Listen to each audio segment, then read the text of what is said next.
Hello friends, welcome to polytechnic Pathshala. आज की इस वीडियो में जो है आरएसी की सीरीज को आगे बढ़ाते हैं और हम लोग पढ़ेंगे आज थर्ड चैप्टर आपका, जिसका नाम है रेफ्रिजरेंट। रेफ्रिजरेंट्स को हम लोग हिंदी में जो है प्रशीतक कहते थे। रेफ्रिजरेंट्स होते क्या हैं, प्रशीतक होते क्या हैं? Substance which can produce refrigeration effect, मतलब वह पदार्थ जो प्रशीतन प्रभाव पैदा करते हैं उसे हम लोग प्रशीतक कहते हैं। वह पदार्थ जो प्रशीतन प्रभाव पैदा करते हैं उसे हम लोग क्या कहते हैं, प्रशीतक कहते हैं। ये करता कैसे है? आपने वो वीसीसी पढ़ लिया। वीसीसी में क्या था, यहाँ पे आपका था कंडेंसर था, यहाँ पे क्या था, कंडेंसर था, यहाँ पे एक डिवाइस था कंप्रेसर था, और यहाँ पे एक डिवाइस था इवोपरेटर था, और एक यहाँ पे क्या था, एक्सपेंशन वाल्व था या थ्रॉटल वाल्व था। तो हम लोग जानते थे कि इवोपरेटर पे क्या होता था, इवोपरेटर में जो है हीट एब्जॉर्ब करता था, क्यूई एब्जॉर्ब करता था, और यहाँ से कंडेंसर से क्यूआर रिजेक्ट होता था। कहाँ पे? एटमॉस्फेयर में रिजेक्ट होता था। तो रेफ्रिजरेंट है क्या? एक तरीके से रेफ्रिजरेंट वह पदार्थ होता है जो इवोपरेटर से हीट को एब्जॉर्ब करता है और कंडेंसर में जो है कंडेंसर द्वारा हीट को एटमॉस्फेयर में रिजेक्ट करता है, जिसके कारण मतलब क्या होता है, रेफ्रिजरेशन इफेक्ट जो है पैदा होता है। ये थोड़ी लंबी डिफिनीशन हो गई, लेकिन समझने के लिए चूंकि आपकी एग्जाम एमसीक्यू टाइप होने जा रहा है, इस नाते ये आप समझ लीजिए रेफ्रिजरेंट होता क्या है। Substance which can produce refrigeration effect, मतलब वह पदार्थ जो रेफ्रिजरेशन इफेक्ट पैदा करते हैं, प्रशीतन प्रभाव पैदा करते हैं, उसे हम लोग रेफ्रिजरेंट कहते हैं।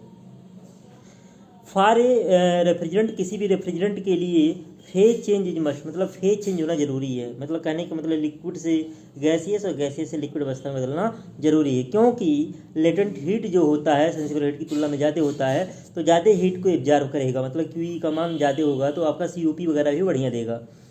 And produce refrigeration effect by under going A cycle, मतलब किसी भी रेफ्रिजरेंट के लिए फेज चेंज होना जरूरी है। एंड प्रोड्यूस रेफ्रिजरेशन इफेक्ट, और रेफ्रिजरेशन इफेक्ट पैदा करना चाहिए by under going A cycle eight moderate pressure, और मतलब किसी साइकिल के द्वारा कार्य करते हुए, किसी चक्र पर कार्य करते हुए, और मॉडरेट प्रेशर मतलब मध्यम प्रेशर पे।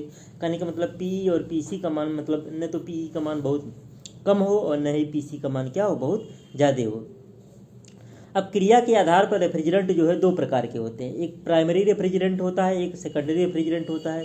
प्राथमिक प्रशीतक और द्वितीयक प्रशीतक। तो प्राइमरी क्या होता है?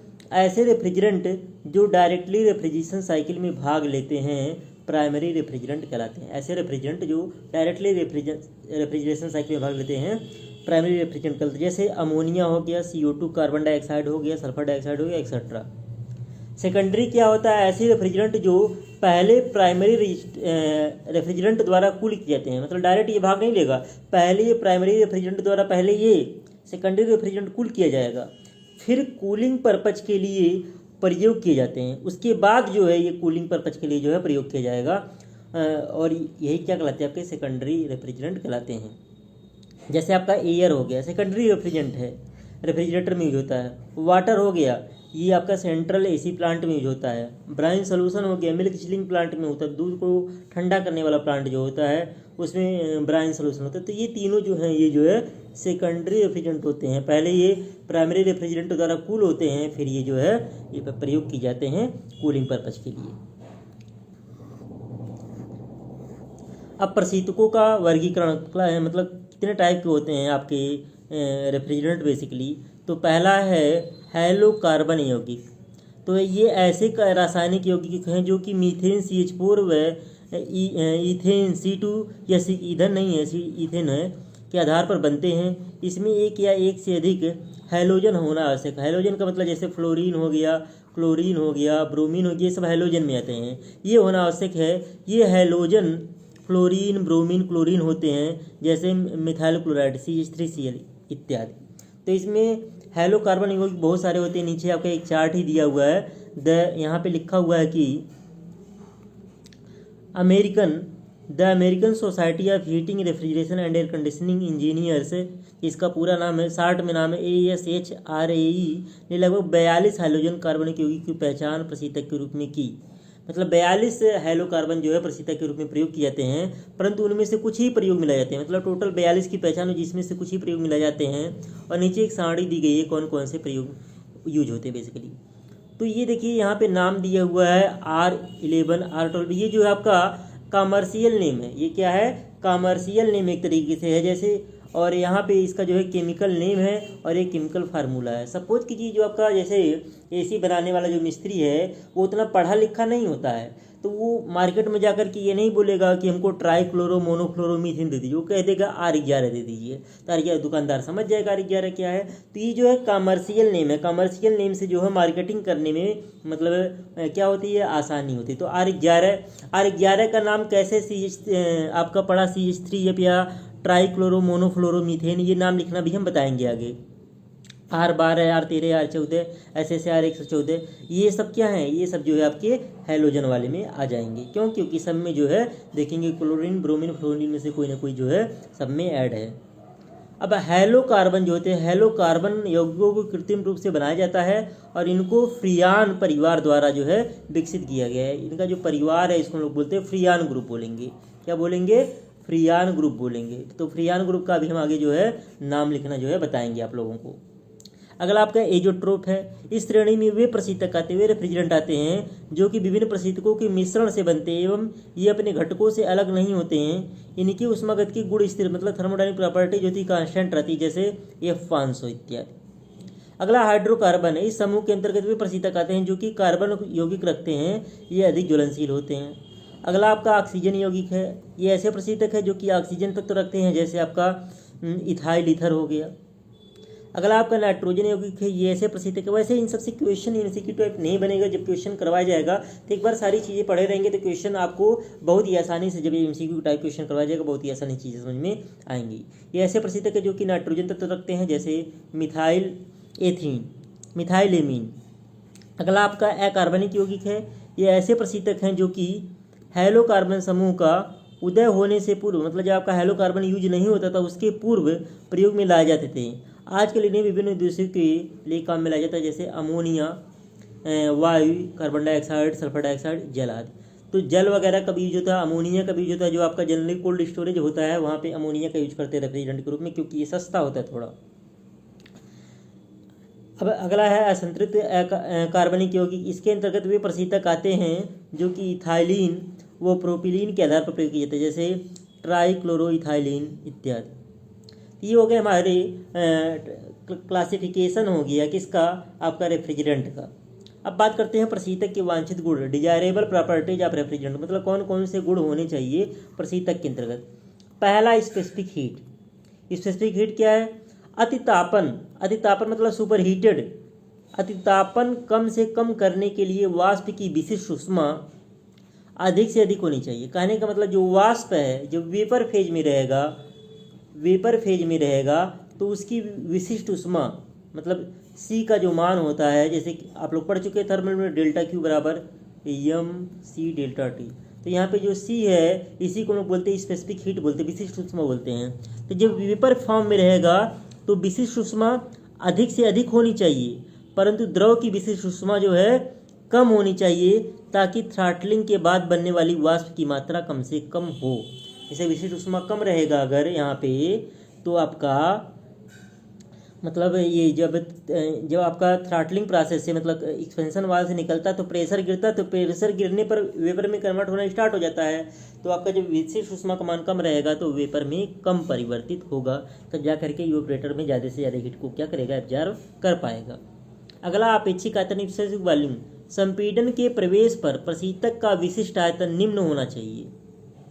मतलब प्रवेश पर जो है आपका संपीड़न में जब इंटर करेगा आपका ये रेफ्रिजरेंट, तो उसका स्पेसिफिक वॉल्यूम अगर कम होगा तो ज़्यादा, मतलब अगर कम होगा स्पेसिफिक वॉल्यूम तो एरिया कम लगेगा, तो छोटे कंप्रेसर की आवश्यकता होगी, मतलब ज़्यादा से ज़्यादा क्या होगा, आपका रेफ्रिजरेंट कंप्रेसर के अंदर आ जाएगा। इस प्रकार समान प्रशीतन क्षमता के लिए संपीड़क का साइज क्या होता है, घट जाता है। अगला थर्मल कंडक्टिविटी, तो ये तो उच्च होना चाहिए। प्रशीतक की ऊष्मीय चालकता अधिक से अधिक होनी चाहिए।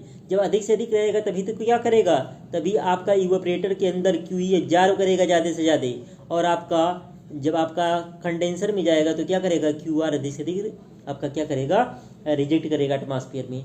तो आपका थर्मल कंडक्टिविटी क्या होना चाहिए, ज़्यादा होना चाहिए।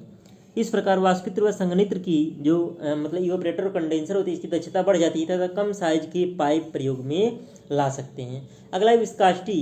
प्रत्येक प्रशीतक के लिए इसका मान कम से कम होना चाहिए। विस्कासिटी कम से कम होना चाहिए, मतलब ज़्यादा गाढ़ा नहीं होना चाहिए। आपका ये रेफ्रिजरेंट। इस प्रकार ऊष्मा का स्थानांतरण अच्छी प्रकार से होता है, वह दाब पतन कम होता है, मतलब प्रेशर ड्रॉप भी क्या होता है, कम होता है।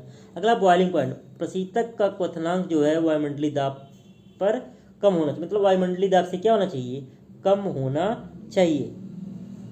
अगला हिमांक है, वायुमंडलीय दाब पर कम होना चाहिए, प्रशीतक का क्वथनांक जो है वायुमंडलीय दाब पर कम होना चाहिए। अगला प्रशीतक का हिमांक, हिमांक मतलब किस पे वो फ्रीज हो रहा है, हिमांक कम होना चाहिए, वह इसका मान वाष्पित्र के तापमान से कम होना चाहिए। हिमांक किस नाते कम, मान लीजिए क्योंकि बहुत ज़्यादा ठंडक पड़ गई, टेम्परेचर 0 से नीचे चला गया, तो हिमांक अगर ज़्यादा होगा तो क्या होगा, वो फ्रीज होने का चांसेज रहेगा उसका। अगला इवेपोरेटर एंड कंडेंसर प्रेशर, तो वाष्पित्र में संघनित्र में दाब धनात्मक होना चाहिए, मतलब दोनों में, कहने का मतलब इवेपोरेटर और कंडेंसर दोनों में, परंतु वायुमंडलीय दाब से अधिक नहीं होना चाहिए, प्रेशर वायुमंडलीय दाब से अधिक नहीं होना चाहिए। प्रशीतन निकाय में उच्च दाब के कारण संयंत्र की लागत क्या होती है, बढ़ जाती है। अगला क्रांतिक तापमान, तो प्रशीतक का क्रांतिक तापमान जो है उच्च होना चाहिए, जिससे कार्यकारी तापमान पर वाष्प अवस्था में रह सके। अगला गुप्तोष्मा लेटेंट हीट, तो वाष्पीकरण की गुप्तोष्मा उच्च होनी चाहिए। इस प्रकार प्रशीतक से बहने वाली मात्रा कम होने से प्रशीतन पर कोई विशेष प्रभाव नहीं पड़ता। इस प्रकार संपीड़क के विस्थापन कम हो जाता है। आपको बस ये याद रखना है कौन ज़्यादा होना चाहिए कौन कम होना चाहिए, कंक्लूजन नहीं याद रखना है। ज्वलनशीलता और विस्फोटन ये भी कम होना चाहिए, ज्वलनशील मतलब ज्वलनशील व विस्फोटक नहीं होना चाहिए। प्रशीतक जब वायु है तेल के साथ मिश्रित होते हैं तो उन्हें विस्फोट नहीं होना चाहिए, जैसे अमोनिया व मिथाइल क्लोराइड कुछ निश्चित सांद्रता पर जलते हैं। अगला विषैलापन, टॉक्सिक नहीं होना चाहिए, ये आपका टॉक्सिक नहीं होना चाहिए, मनुष्य पर क्या होगा, विपरीत प्रभाव पड़ेगा। अगला है कोरोजन, प्रशीतक में गुण नहीं होना चाहिए जिससे धातु पर प्रतिक्रिया करनी चाहिए, चाहे वह तेल हो या पानी की उपस्थिति हो, क्योंकि मान लीजिए पाइप वगैरह मतलब जहाँ पे जाएगा कोरोजन इफेक्ट नहीं पैदा होना चाहिए। अगला है रासायनिक, अगर कोरोजन पैदा करेगा तो ट्यूब वगैरह में क्या करेगा, वहाँ पे संक्षारण होगा, मटेरियल आपका रिमूव होने लगेगा। केमिकल स्टेबिलिटी, प्रशीतन निकाय में चालन के प्रशीतक को आवश्यक तापमान पर रासायनिक दृष्टि से स्टेबल होना चाहिए। अगला है leak tendency, order leak tendency, गंध क्षरण स्थिरता, कई प्रशीतक अपनी विशेष गंध के कारण पहचाने जाते हैं, जैसे अमोनिया। कुछ प्रशीतक ऐसे होते हैं जिनकी गंध वस्तुओं को खराब कर देती है। अगला स्नेहन तेल के साथ मिलेता, मिसबिलिटी या लुब्रिकेटिंग ऑयल, तो प्रशीतक को संपीड़क तेल के साथ मिश्रित नहीं होना चाहिए, परंतु संघनित्र में प्रवेश से पहले अलग हो जानी चाहिए। इस प्रकार स्नेहन कठिनाई कम हो जाती है, वह ऊष्मा अंतरण में सुधार संभव हो जाता है। अगला है इलेक्ट्रिक इंसुलेशन, तो समुद्रित मोटर मतलब जो समुद्र वगैरह में सबमरीन वगैरह में यूज होते हैं, वह संपीड़क में प्रशीतक विद्युत मोटर की वाइंडिंग के सीधे संपर्क में नहीं आना चाहिए, वाइंडिंग के सीधे संपर्क में आपका रेफ्रिजरेंट नहीं आना चाहिए। प्रशीतक में विद्युत प्रतिरोध का गुण भी होना चाहिए। अगला आपका है कि उच्च निष्पादन गुणांक, हाई COP, संपीड़क शक्ति को न्यूनतम प्रयोग में लाने के लिए प्रशीतक को मतलब उच्च COP पर रखना चाहिए। अगला लागत, प्रशीतक ऐसा चुना जाना चाहिए जो कि आसानी से उपलब्ध हो और प्रशीतक पर लगने वाली लागत संयंत्र के आकार और आवश्यकताओं पर निर्भर करती, लागत भी कम से कम आपका होना चाहिए। अगला नामिक लेक्चर, कैसे हम लोग नाम लिखते हैं, जैसे हमने हाइड्रोजन ग्रुप का भी जिक्र किया था, R11 R12, तो कैसे नाम कैसे लिखते हैं, तो ये सब क्या था, ये फ्रियान ग्रुप का था, हमने बताया था। ये सब हाइड्रोजन वाले जितने भी आएंगे किस में आएंगे, फ्रियान ग्रुप में आएंगे। इसमें CH4 डेरिवेटिव होता है और C2H6 डेरिवेटिव, मतलब CH4 से या तो हम लोग डेराइव करके बनाते हैं या C2H6 से, मतलब जो 0 से 100 तक नंबर वाला रहेगा वो CH4 से डेराइव होकर बनेगा, और जो 101 से 200 नंबर तक वाला रहेगा वो जो है C2H4 से जो है डेराइव होके बनेगा। अब मिक्सचर मतलब 500 सीरीज वाला रहता है जनरली, इनऑर्गेनिक जो है 700 सीरीज वाला रहता है। तो नाम कैसे लिखेंगे हमको जानना जरूरी है। तो फ्रियान ग्रुप का जो भी रहेगा आपका, जैसे आपका हो गया R11, तो R11 को हम लोग पढ़ेंगे R011 पढ़ेंगे। जैसे RMNP है तो यहाँ पे 0 से 100 के लिए भी ये फार्मूला यूज होगा और 101 से लेकर के 200 के लिए भी ये फार्मूला यूज होगा।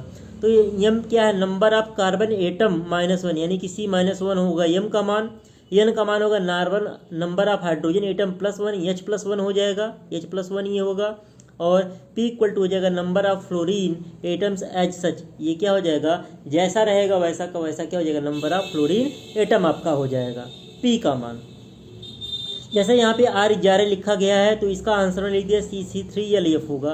कैसे होगा ये बात करते हैं। तो R11 को हम लोग क्या लिखेंगे, पहले R011 लिखेंगे। तो RMNP से तुलना करिए, M बराबर क्या होता है C-1, तो M बराबर 0, तो C-1 बराबर 0, C बराबर 1 हो गया। डेरिवेटिव क्या होगा, चूंकि C का मान 1 है तो डेरिवेटिव आपका C मतलब CH4 होगा। अगर C2 का मान 2 होता तो डेरिवेटिव C2H4 हो जाता। n बराबर 1 तो यानी H+1 बराबर 1 तो यानी कि H बराबर 0 आ गया, और P बराबर 1 तो F बराबर आ गया 1 आ गया। और यहाँ पे CH4 आपका क्या है, CH4 से डिराइव हम लोग करेंगे। तो यहाँ पे आपका कार्बन 1 है, आपका हाइड्रोजन कितना है, हाइड्रोजन 0 है, और आपका फ्लोरीन कितना है 1 है, और जितना बचेगा उसको क्लोरीन कर देंगे। तो यहाँ पे देखिए एक आपका कार्बन हो गया, इसी से बनेगा इसी फॉर्म में, एक फ्लोरीन हो गया, बाकी 3 क्लोरीन हो गए, तो हो गए CCl3F। तो ट्राईक्लोरो मोनोफ्लोरो मीथेन, ट्राईक्लोरो मोनोफ्लोरो मीथेन, ये इसका IPSC नेम है। एक कौन सा नेम है, IPSC नेम है। अगला बात करते हैं R12 की। तो R12 को ऐसे लिख देंगे, R012 MnP से तुलना करिए, M बराबर 0 तो C-1 बराबर 0, C बराबर 1 हो गया। तो यहाँ पे डेरिवेटिव क्या हो गया, CH4 हो गया। N बराबर 1 तो H+1 बराबर 1, H बराबर 0 आ गया, P बराबर 2 आ गया, यानी फ्लोरीन 2 हो गया। तो यहाँ पे वही CH4 जो आपका था जिसमें कन्वर्ट करेंगे, तो यहाँ पे फ्लोरीन 2 हो गया, और बाकी 2 जगह बचा, 2 जगह क्या हो जाएगा, क्लोरीन हो जाएगा। तो हो गया CCl2F2, डाईक्लोरो मेथेन हो गया। ऐसे ही आपका R22 है, ऐसे ही आपका क्या है R22 है। तो R22 में क्या, R022 RMNP, M बराबर 0 तो C-1 बराबर 0 तो C बराबर 1। डेरिवेटिव भी इसमें भी क्या CH4 है, N बराबर 2 तो H+1 बराबर 2 तो H का मान यहाँ पे 1 आ गया, और P बराबर 2 तो F बराबर 2 हो गया। 2 फ्लोरीन होगा, 1 हाइड्रोजन होगा, बाकी क्लोरीन हो जाएगा। तो यहाँ पे भी देखिए 2 फ्लोरीन हो गया, 1 हाइड्रोजन हो गया, बचा 1 फ्लोरीन हो गया, तो हो गया CHClF2। तो यहाँ पे पहले मोनोक्लोरो लिखते हैं, यहाँ पे पहले लिखेंगे मोनोक्लोरो पहले लिख देंगे, और डाईफ्लोरो बाद में लिखेंगे। तो मोनोक्लोरो डाईफ्लोरो मेथेन हो जाएगा। तो इस प्रकार से जो आपका R सीरीज के जितने भी हैं उसका अगर हमको नाम लिखना हो, केमिकल नाम लिखना हो, तो इस प्रकार से उसका केमिकल नाम जो है हम आसानी से लिख सकते हैं। ये फार्मूला याद होना चाहिए, RMNP वाला, MNP वाला। M बराबर क्या था, M जो था वो C-1 था, N क्या था H+1 था, और P बराबर क्या था, P बराबर फ्लोरीन के बराबर था। तो ये फार्मूला याद रहेगा, तो कोई भी हेलोजन आएगा R सीरीज में उसका नाम आसानी से आप लोग जो है लिख पाएंगे। अगर आपका यहाँ पे C का मान 2 आएगा, C बराबर अगर 2 आएगा तो आपका C2H4 वाला डेरिवेटिव हो जाएगा। अगर C का मान 1 आता है CH4 डेरिवेटिव होगा। अब विशेष उपयोग के लिए प्रशीतन का चयन। तो प्रशीतन के चयन के लिए क्या क्या चीज़ें जाननी जरूरी हैं। तो किसी विशेष उद्देश्य के लिए मतलब कहने का मतलब हम जो लोग प्रशीतन का चुनाव करने जा रहे हैं, प्रशीतक का चुनाव करने जा रहे हैं, रेफ्रिजरेंट का चुनाव करने जा रहे हैं, वो किस पर्पज के लिए कर रहे हैं। जैसा पर्पज होगा उसी के अकॉर्डिंग हम लोग क्या करेंगे, उसका चयन करेंगे। तो किसी विशेष उद्देश्य के लिए प्रशीतक के चुनाव करने में उसकी रासायनिक उष्मागतिकी व सुरक्षा संबंधी गुणों के साथ साथ भौतिक गुणों पर विचार करना आवश्यक है। मतलब उसको थर्मोडायनामिक प्रॉपर्टी भी जानना जरूरी है, सेफ्टी पर्पज भी जानना जरूरी है, और उसका फिजिकल प्रॉपर्टी भी जानना जरूरी है। तो किसी प्रशीतक का चुनाव इस आधार पर करना चाहिए कि वह दिए गए विशिष्ट स्थान आवश्यक के अनुरूप हो। मतलब किस स्थान पर किया जाना है और आवश्यकता क्या अनुरूप कार्य करने में सक्षम हो। ऐसा कोई प्रशीतक उपलब्ध नहीं है जो कि सभी प्रशीतन उद्देश्यों के लिए उपयोग में लाया जा सके। मतलब ऐसा कोई नहीं जो यूनिवर्सल हर जगह वही उपयोग में लाया जाएगा। अलग अलग जगह पे हम लोग अलग अलग रेफ्रिजरेंट का चयन करते हैं। तो विभिन्न उपयोगों के लिए भिन्न भिन्न गुण व आवश्यकताएं होती हैं। किसी प्रशीतक व संपीड़क का चयन करने से पहले निम्नलिखित गुणों पर ध्यान देना आवश्यक है। पहला, कार्यकारी दाब की सीमाएं व दाब अनुपात। मतलब प्रेशर रेशियो क्या है, प्रेशर रेशियो के दाब अनुपात क्या है, पीई और पीसी का मान क्या है। दूसरा, ज्वलनशीलता व संक्षारण, मतलब उसमें ज्वलनशीलता है कि नहीं और उसके द्वारा जंग लगता है कि नहीं। और संक्षारण स्पेस भी हम लोग देखते हैं। स्थान सीमाएं, स्पेस लिमिटेशन, यहाँ पे स्पेस गलत लिखा गया, स्पेस लिमिटेशन। अगला, उपलब्धता व मूल्य, अवेलेबिलिटी, मार्केट में अवेलेबल है कि नहीं, और उसका कास्ट क्या है, दाम वगैरह भी, मूल्य क्या है, महंगा है सस्ता, उसके अकॉर्डिंग हम लोग उसका चयन करते हैं। अगला है तेल मिश्रण, तेल के साथ मिश्रित होता है कि नहीं होता है। अगला है वाष्पित दाब, मतलब यूपरेटर प्रेशर तथा तापक्रम, यूपरेटर प्रेशर एंड टेम्परेचर का भी हम लोग ध्यान देते हैं। और अगला प्रारंभिक तथा कार्यकारी लागत, इनिशियल एंड ऑपरेटिंग का, मतलब प्रारंभिक लागत कितना है और मेंटेनेंस के दौरान उसका कास्ट क्या होगा, इन सब का जो हम लोग ध्यान देते हैं। इसी के साथ आपका जो है थर्ड चैप्टर जो था आरएसी का वो भी क्या हो गया, वो भी कंप्लीट हो गया। और नेक्स्ट वीडियो में मिलेंगे एक नया टॉपिक के साथ, तब तक के लिए जय हिंद।